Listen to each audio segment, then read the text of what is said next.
Inilah alur cerita anime One Piece episode 1110 yang berjudul Bertahan Hidup, pertarungan mematikan melawan manusia ciptaan terkuat. Episode ini dibuka dengan pertarungan yang sangat sengit antara Zoro Kaku versus S-Hawk dan Luffy Lucci versus S-Bear. Serangan kombinasi mereka lancarkan dengan bertubi-tubi untuk menghadapi para Seraphim ini, dan mereka pun berhasil memukul mundur S-Hawk dan S-Bear.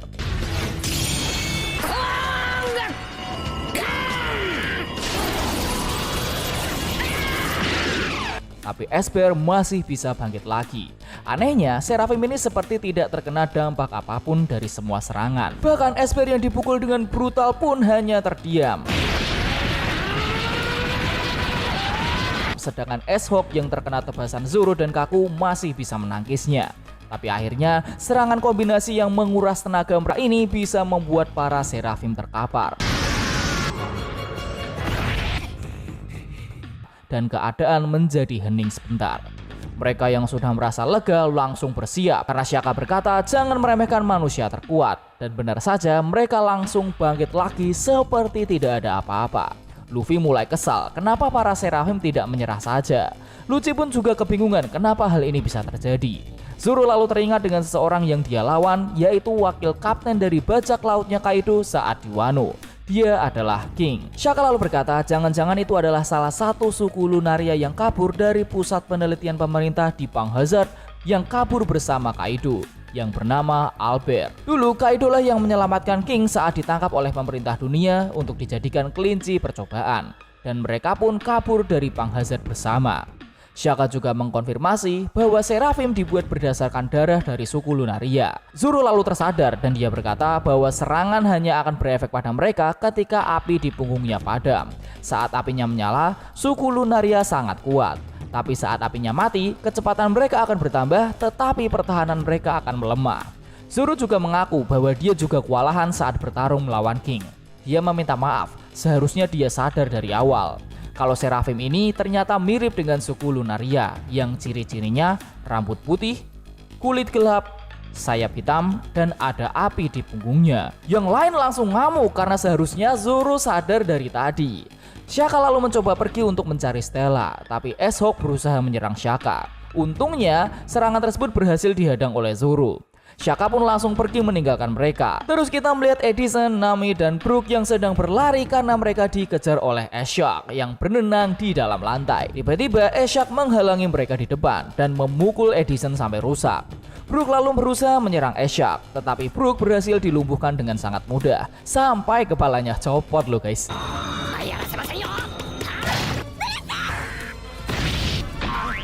Nami langsung kebingungan harus bagaimana ini karena dia seperti berhadapan dengan Jinbei yang masih kecil. Zeus yang sadar dengan hal itu langsung menyemangati Nami yang masih belum siap untuk melukai S-Shark. Tapi Zeus berkata bahwa Zeus akan membantu Nami. Nami pun menetapkan hatinya dan menerjang S-Shark sendirian karena yang di depannya bukanlah Jinbei dan dia bukan anak-anak. Zeus langsung berubah menjadi awan hitam dan menyerang S-Shark dengan serangan petirnya. S-Shark terkena serangan tersebut dengan telak dan jadi kosong. Tapi dia masih bisa menyelam ke dalam lantai lagi. Brook langsung ke arah Nami karena S-Shark langsung menyerang Nami. Tapi dari kejauhan Sanji datang dengan sangat kerennya. Dia berkata, peraturan kerajaan Sanji pasal pertama, siapapun yang membuat Nami ketakutan akan dijatuhi hukuman mati. Dan pasal ke-9, siapapun yang membuat Nami berteriak akan ditendang dengan Raw Hit Strike. S-Shark yang sedang mencekik Nami terkena langsung tendangan Sanji yang berkilau-kilauan. Wajah Sanjinya di sini mana serem banget lagi. S-Shark pun terlempar dan meledak. Tapi tetap saja, S-Shark bangkit tanpa terluka sedikit pun. Sanji mulai marah meskipun terlihat seperti Jinbei kecil, tapi Sanji tetap akan menghancurkannya. Kita lalu melihat S-Snake berhadapan dengan Lilith, Usopp, dan Franky. S-Snake langsung maju, tapi Lilith menembakkan sebuah gelembung yang berhasil ditangkis oleh S-Snake. Tapi tiba-tiba S-Snake terjatuh karena sangat lemas. Ternyata gelembung itu mempunyai kekuatan Kairoseki atau batu laut. Karena Green Blood Seraphim mempunyai kelemahan seperti pengguna buah iblis, yaitu lemah terhadap laut dan batu laut. Jadi Snake pun tidak berdaya. Lilith dan Usopp merasa sangat lega dan Franky berniat untuk menangkap Snake. Tapi saat ditangkap, tiba-tiba api Snake menyala lagi dan kembali menjadi kuat lagi. Ternyata karena gelembung tadi hanya terkena tangan saja, efeknya tidak terlalu lama.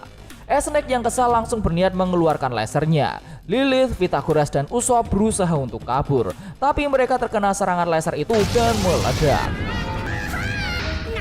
Tiba-tiba Franky ternyata mengambil gelembung yang tadi terlempar dan menindih Snake dengan gelembung itu. Franky yang tadinya senang tiba-tiba merasa bersalah karena Snake-nya menangis. Ternyata itu hanyalah air mata tipuan dari Snake yang membuatnya berhasil menyerang Franky dan membuatnya menjadi batu. Snake lalu menerjang ke arah Lilith dan Usopp. Dengan kecantikannya, mereka berdua pun lengah nih dan mereka berubah menjadi batu karena terkena Mero dari Snake.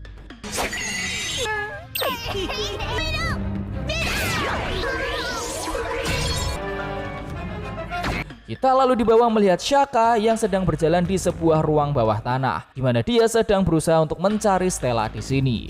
Dia kaget melihat banyak anggota si Perpol yang disekap di sini. Mereka pun memohon untuk segera dikeluarkan. Tapi Shaka langsung menemukan Stella yang sedang dalam keadaan terluka sedang disekap. Tiba-tiba ada suara langkah orang yang datang dari atas ke bawah juga. Vegapunk bertanya, "Shaka, kau datang bersama siapa?" Tapi Shaka yang datang sendirian bingung apa maksud Vegapunk. Tiba-tiba Shaka ditembak kepalanya dan darah bersimpah di lantai begitu banyak. Orang ini terus turun ke bawah menghampiri Stella dan para anggota Silverpol. Stella yang melihat sosok ini terkejut karena dia tidak menyangka bahwa orang ini adalah pelakunya. Dan anime One Piece episode 1110 selesai. Sekarang kita langsung lanjut ke episode 1111 yang berjudul Ohara Kedua, Ambisi Sang Pelaku. Cerita dibuka dengan munculnya banyak kapal perang angkatan laut dari dalam kabut. Dan terlihat Kizaru yang sedang bertanya kapan kita sampai di Egghead. Kizaru lalu bertanya lagi bagaimana keadaan orang itu. Siapa ya yang dia maksud? Ternyata orang ini adalah salah satu Gorosei, Sensei Garcia Satan, yang sedang santai sambil minum-minum. Terus kita ke Egghead. Stussy sedang menelpon Sentomaru yang menjelaskan misi sebenarnya dari CP0, yaitu membunuh Vegapunk dan menunggu kedatangan Kizaru bersama ratusan kapal perang. Sentomaru kaget. Kenapa sampai Kizaru datang? Hal ini mirip seperti kejadian di Ohara karena Vegapunk meneliti abad kekosongan. Tapi alasan dikirimnya Admiral dan ratusan kapal adalah karena Egghead punya daya tempur yang besar, yaitu adalah Seraphim dan Pacifista. Karena hal itu Sentomaru memerintahkan semua warga untuk segera mengevakuasi diri dan pergi dari Egghead. Kita lalu melihat Vegapunk Stella yang disekap. Kedatangan seseorang yang sudah menembak Shaka di episode sebelumnya pun semakin terlihat. Vegapunk terkejut kenapa orang ini pelakunya. Kita lalu melihat kelompoknya Franky nih yang sedang membatu setengah di saat Usopp dan Lilith membatu sepenuhnya karena kekuatan dari Snake. Pythagoras berusaha untuk kabur tapi dia ketahuan oleh Snake dan Pythagoras pun dihancurkan oleh Snake sampai meledak.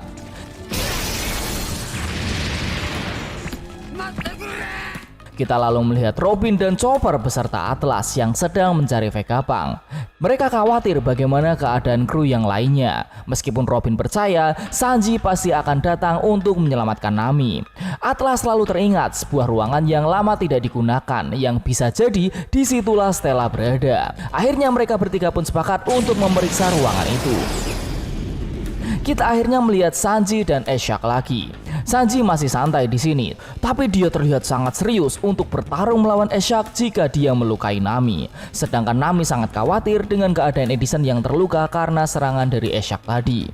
Brook yang tiba-tiba keluar dalam bentuk roh berencana untuk pergi dan mencari Vegapunk. Tiba-tiba Eshak tenggelam ke dalam lantai lagi dan ternyata dia berusaha untuk menyerang Nami. Tapi tentu saja Sanji dengan keren menghadang pukulan Eshak hanya dengan kepalanya dan dia dia berkata, "Hei Jinbe kecil, apa kau tahu tentang kekuatan cinta?" Anjir, gokil juga nih orang satu. Pertarungan lainnya terjadi, yaitu Zoro melawan S-Hawk. Pertarungan ini berlangsung dengan sangat sengit. Luffy dengan Gomu-Gomu no Red Hawk-nya juga terus-terusan melawan Esper. Tapi serangan mereka tidak ada yang mempan karena api di punggung Seraphim masih belum mati. Terus di saat mereka lengah, S-Hawk ternyata bisa kabur. Kata Lucci, ini pasti karena dia mengincar lawan yang lebih lemah terlebih dahulu dan mengurus lawan yang kuat nanti. Zoro lalu bilang bahwa dia saja yang akan mengejar S-Hawk, sedangkan Luffy mengatasi Esper. Luffy pun membiarkannya pergi, tapi dia tiba-tiba tersadar bahwa Zoro itu gampang banget untuk nyasar dan bisa saja malah dia yang hilang. Dia pun meminta Usopp KW untuk mengejar Zoro dan menjaganya agar tidak tersesat. Kaku dengan berat hati mengejar Zoro sambil marah-marah kenapa Luffy malah memanggilnya Usopp. Esper berusaha menghentikan Kaku, tapi Luffy menghalangi Esper dengan sekuat tenaga. Serangan bertubi-tubi ini membuat Esper terpental, tapi tetap saja Esper bisa bangkit lagi. Kita lalu melihat Bonnie yang sedang menangis di depan gelembung besar yang berwarna orange ini. Aduh, aku gak sanggup apa yang akan Bonnie lihat nantinya ya.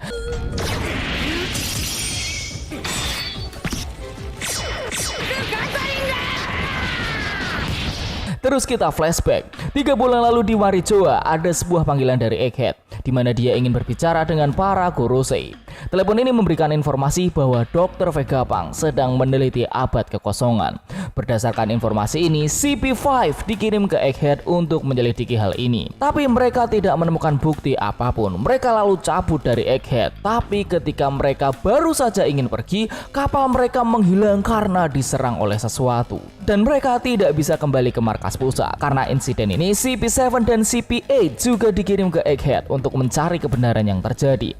Tetapi mereka juga tidak ada yang kembali ke pemerintah. Akhirnya para Gorosei pun berkumpul dan berdiskusi dengan orang misterius ini tentang Vegapunk yang berkhianat karena meneliti abad kekosongan. Gorosei lalu memutuskan untuk mengeksekusi Vegapunk dan mengirim CP0, Kizaru bersama Sensei Garcia Satan untuk menuntaskan misi ini. Selain itu dikirim juga ratusan kapal perang bersama para wakil admiralnya untuk membantu misi pemusnahan Vegapunk di Egghead. Tapi ada satu hal yang tidak terduga telah terjadi, di mana bajak laut topi jerami ternyata datang ke Egghead dan mengacaukan misi ini.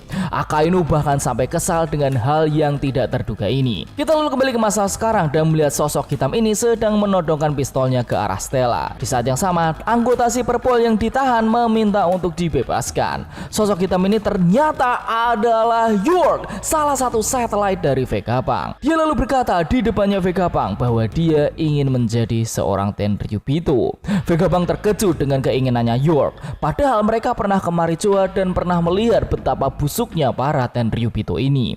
Tapi York hanya tertawa mendengar hal itu dan dia memutuskan hanya cukup satu Vegapunk saja yang ada di dunia ini, sambil menodongkan pistolnya ke arah Stella. Dan episode 111 selesai. Itulah alur cerita One Piece episode 1111. Dan sekarang ayo kita lanjut ke episode 1112 yang berjudul Pertempuran Dimulai. Shanks versus Eustace Kid. Cerita dibuka dengan kita melihat Victoria Punk, kapal bajak laut Eustace Captain Kid. Tapi serius ini guys, sumpah animasinya mantep banget cuy.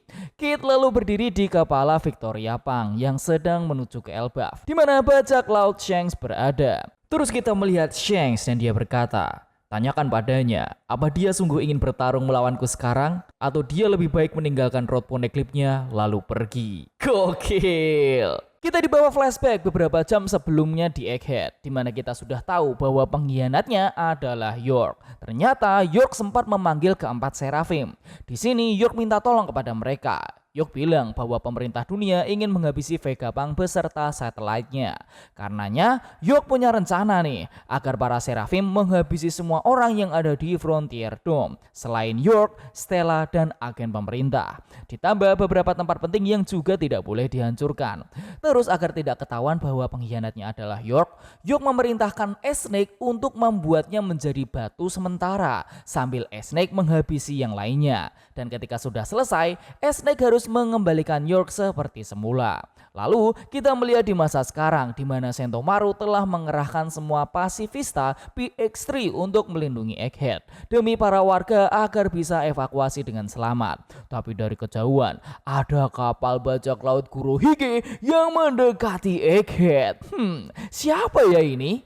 Lalu kita kembali lagi ke Elbaf di mana kita melihat Kid yang sedang bersiap untuk bertarung melawan bajak laut Shanks. Para krunya pun juga ikut bersemangat untuk segera berperang karena Kid tidak ingin berhenti di sini saja. Tiba-tiba Kid dihalangi oleh aliansi bajak laut rambut merah. Mereka adalah Kapten Bajak Laut Genangan si kaki katak Kerotin yang entah kenapa ini wujudnya kayak katak ya. Tapi dia terlihat ketakutan begitu. Terus ada si gigi palsu Fuga, seorang pimpinan klub sosial dengan giginya yang copot. Ini mana orang tua udah tua banget ya. Lalu ada Pururu si pemberani, putri bajak laut Borjuis. Mereka semua menghadang Kid demi melindungi Shanks. Tapi perilaku mereka yang kayak gak niat dan malah cenderung ketakutan ini malah membuat Kid menjadi kesal. Bagaimana bisa orang-orang aneh seperti mereka ini menjadi aliansi bajak lautnya Shanks? Tapi Killer berkata sebaiknya mereka tetap waspada karena ada beberapa bajak laut terkenal di antara aliansi Shanks tersebut. Kita lalu melihat Shanks yang sedang menuju ke kapalnya. Shanks mendapatkan laporan bahwa para aliansi yang lain sudah mengepung Kid. Tapi Shanks malah memerintahkan mereka semua untuk mundur saja. Tiba-tiba ada 3 orang yang merupakan aliansinya Shanks juga datang. Mereka berkata bahwa mereka hanya ingin melindungi Shanks. Lalu di belakang mereka, aliansi yang lainnya pun juga langsung berlari ke arah Shanks dan meminta izin untuk bertarung bersama Shanks. Terus ada 2 raksasa yang tidak asing sedang melihat Shanks dari kejauhan. Mereka adalah Dory dan Brogy. Mereka merasa senang seseorang seperti Shanks ternyata sangat dikagumi oleh para aliansinya. Para aliansinya ini pun agak kecewa karena ternyata Shanks bentar lagi mau pergi untuk berlayar lagi. Shanks beralasan bahwa mereka itu sebenarnya ke Elbaf hanya singgah sebentar saja. Tapi karena terlalu lama di sini, mereka malah harus berhadapan dengan bajak laut Kid. Dan Shanks pun meminta untuk dibiarkan lewat karena dia ingin ke kapalnya. Shanks selalu berkata sambil nyindir nih ke aliansinya untuk segera menarik mundur orang-orang yang sudah maju karena mereka tidak terlalu kuat untuk berhadapan dengan Kid. Anehnya, bukannya marah, orang-orang ini malah ketawa dan mengakui bahwa mereka ini lemah. Dan alasan mereka bisa sampai sejauh ini pun karena pelindungan dari bendera bajak lautnya Shanks. Makanya Shanks bilang, mending mikirin nyawa kalian sendiri aja deh daripada mikirin musuh. Buset dah. Shanks pun lalu langsung naik ke kapalnya dan disambut oleh Lime Juice dan Lakiru. Dia lalu berkata bahwa kita tidak boleh meremehkan anak muda yang baru saja tumbuh ini. Anjir, meremehkan banget tuh malan ya. Justru di sini Shanks itu malah khawatir luka Kid dari Wano emangnya udah sembuh ya. Di sini lalu kita melihat Yasop yang ternyata sedang mengintai Kid dari kejauhan.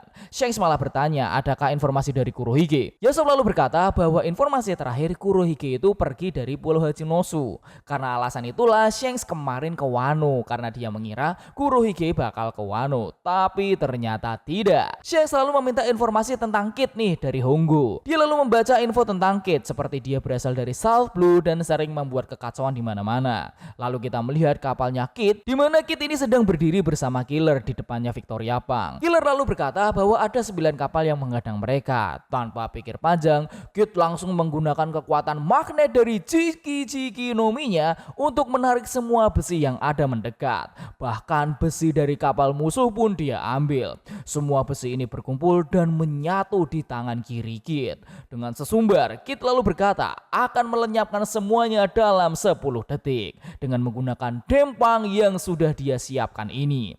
Kekuatan magnet Kid sampai menyeret kapal-kapal yang ada di depannya dan Kid pun sedang bersiap untuk menggunakan dempang. Ternyata niatnya adalah membuat semua kapal mendekat agar mudah diserang. Dan di sini cuy, animasinya mantap banget.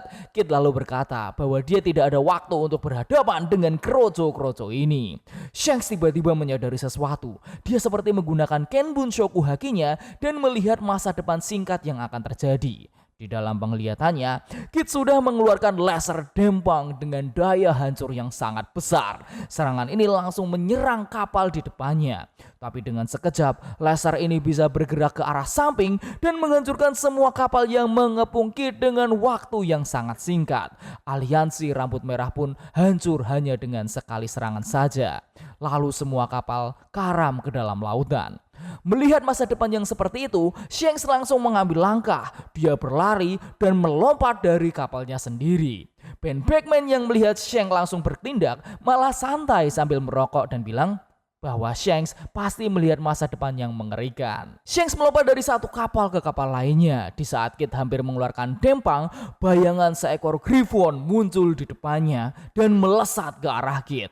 Yang ternyata itu adalah Shanks yang sudah bersiap dengan pedangnya. Tanpa basa-basi, Shanks menebas dempang dengan kamu sarinya. Dan keluarlah aliran Hausoku Haki dengan petir hitam. Membuat Kid terkejut dan dempang meledak. Semua kru Kid yang tidak kuat dengan Haoshoku ini pingsan begitu saja. Serangan Shanks ternyata juga mengenai Kid dengan sangat telak, bahkan sampai menghancurkan kapal Kid dan membuatnya terlempar menghantam tiang kapalnya sendiri. Serangan ini membuat Kid terkapar tidak berdaya. Ternyata sejauh ini perbedaan kekuatan di antara mereka. Kid lalu teringat obrolannya dengan Killer yang sedang bersemangat untuk menjadi raja bajak laut. Tapi tiba-tiba dia melihat di depan matanya sendiri Killer malah terluka. Para kru Shanks panik karena Shanks dan Killer mulai sekarat. Shanks pun mendekati mereka karena sudah tidak ada harapan lagi. Kru Kapten Kid pun memohon ampunan kepada Shanks agar tidak membunuh Kid. Salah satu kru yang bernama Hit meminta kru yang lain yang bernama Enma untuk mengambil sesuatu yang ternyata itu adalah salinan Rod Poneglyph yang mereka dapatkan dari Wano. Tiba-tiba kapalnya Shanks ini sudah berada di samping kapalnya bajak laut Kid. Shanks pun lalu mengambil salinan itu dan pergi ke kapalnya. Tiba-tiba lautan bergetar dan dari arah pulau Elbaf, Dory dan Brogy sudah bersiap dengan senjata mereka. Dory Brogy lalu berkata, jika kalian berani menodongkan senjata ke rumah seseorang, kalian harus bersiap untuk mendapatkan serangan balik.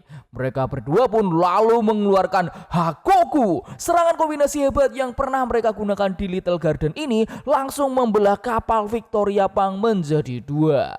Dan di sini bajak laut Eustace Captain Kidd dengan buronan 3 miliar berry dihancurkan begitu saja. Cerita kali ini ditutup dengan lautan yang bersinar karena matahari tenggelam dengan tatapan Shanks yang sangat serius. Itulah alur cerita dari anime One Piece episode 1112. Dan sampai jumpa di episode berikutnya.